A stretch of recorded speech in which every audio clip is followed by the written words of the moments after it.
మెదక్ ఔసులపల్లి గ్రామంలో check dam మరమ్మతులు సరిగ్గా చేయకపోవడం వల్ల నాయకుల కాంట్రాక్టర్ లోపం వల్ల రైతులు తీవ్ర నష్టానికి గురై పంటలు వేయకపోవడం, డ్యాములో ఒక్క నీటి చుక్క లేకపోవడం వల్ల రైతులు కన్నీటి పాలయ్యారు.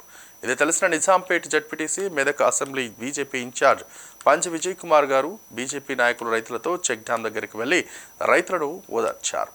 ఇరిగేషన్ డిపార్ట్మెంట్ డిఎస్సీ గారికి మాట్లాడడం జరిగింది. రైతుల పక్షాన నేను మీకున్నానంటూ భరోసానిచ్చారు. మరమ్మతులు జరిగేటట్టు చూస్తారని మాట ఇవ్వడం జరిగింది.